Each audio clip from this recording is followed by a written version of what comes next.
আসসালামু আলাইকুম 2025 সালের এসএসসি পরীক্ষার্থীরা, আশা করি তোমরা সকলেই ভালো আছো এবং সুস্থ আছো। সবাইকে নাইম স্টাডি ওয়ার্ল্ডে স্বাগতম।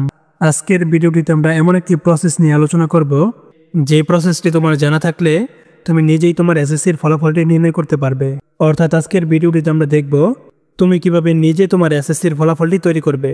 তাই ভিডিওটি না টেনে সম্পূর্ণ দেখতে থাকো এবং আমাদের চ্যানেলটিতে নতুন হয়ে থাকলে এই চ্যানেলটিকে সাবস্ক্রাইব করে পাশে থাকা বেল আইকনটি অন করে নিবা।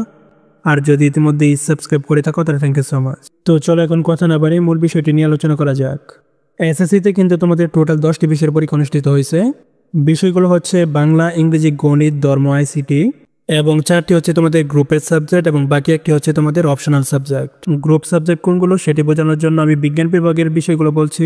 সবগুলো বিভাগের গ্রুপ সাবজেক্ট বলতে গেলে কিন্তু ভিডিওটি অনেক লম্বা হয়ে যাবে, তাই আমি এখানে শুধুমাত্র বিজ্ঞান বিভাগের বিষয়গুলো বলছি।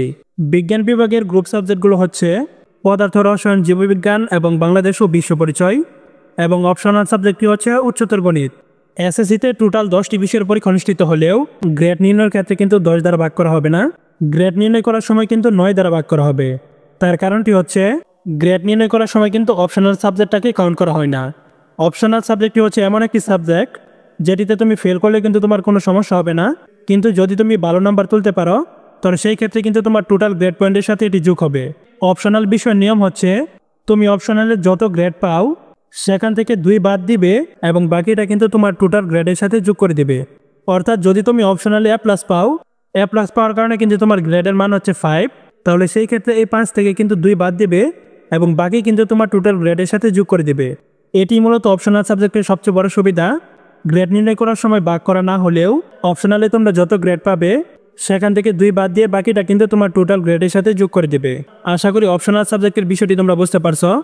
এখন চলো দেখে নেওয়া যাক কোনো একটি সাবজেক্টে কত নাম্বার পেলে কি গ্রেড আসবে। যদি কোনো শিক্ষার্থী কোনো একটি বিষয়ে 80 থেকে 100-র মধ্যে পায় তাহলে তার গ্রেড আসবে A+, আর A+ এর মান হচ্ছে 5। আর যদি 70 থেকে 79-র মধ্যে পায় তাহলে তার গ্রেড আসবে A, আর এর মান হচ্ছে 4। আর যদি 60 থেকে 69-এর মধ্যে পায় তাহলে তার গ্রেড আসবে A-, আর A- এর মান হচ্ছে 3.5। আর যদি কোনো বিষয়ে 50 থেকে 59-এর মধ্যে পাই তাহলে তার গ্রেড আসবে B, আর B এর মান হচ্ছে 3।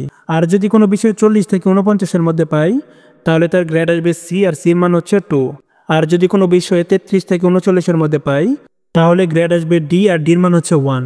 আর যদি কোনো বিষয়ে 0 থেকে 32-এর মধ্যে পাই তাহলে তার গ্রেড আসবে F, আর F এর মান হচ্ছে 0। আশা করি কোন গ্রেডের মান কত সেটি তোমরা বুঝতে পারছো। এখন চলো আমরা দেখে নেই তুমি কিভাবে নিজে তোমার ফলাফলটি তৈরি করবে।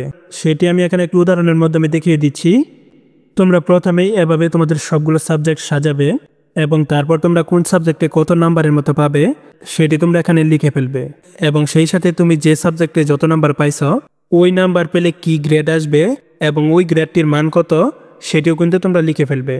এভাবে কিন্তু তোমরা সবগুলো বিষয়ের তালিকায় তৈরি করে ফেলবে। সবগুলো সাবজেক্টের গ্রেডের মান বসানোর পর সবগুলো বিষয়ের গ্রেডের মানকে তোমরা যোগ করবে এবং অপশনালে তোমরা যত গ্রেড পাবে সেখান থেকে কিন্তু 2 গ্রেড বাদ দিয়ে বাকি যা থাকবে সেটি কিন্তু তোমার টোটাল সাবজেক্টের গ্রেডের মানের সাথে যোগ করবে।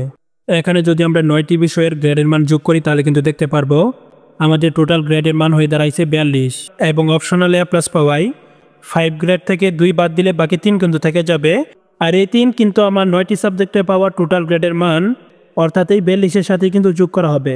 অর্থাৎ 42-এর সাথে যদি আমরা অপশনালের 3 গ্রেড যোগ করি তাহলে কিন্তু আমাদের টোটাল গ্রেডের মান হয়ে দাঁড়ায় 45। আর এই 45কে যদি আমরা এখন মেইন সাবজেক্ট সংখ্যা 9 দ্বারা ভাগ করি তাহলেই কিন্তু আমরা আমাদের জিপিএটি পেয়ে যাব। 45কে যদি আমরা এখন 9 দ্বারা ভাগ করি তাহলে কিন্তু আমাদের জিপিএটি আসতেছে 5, অর্থাৎ এই শিক্ষার্থীটি কিন্তু জিপিএ 5 পাইছে। তোমরাও কিন্তু এভাবে খুব সহজেই তোমার এসএসসি পরীক্ষার জিপিএটি নির্ণয় করতে পারবে।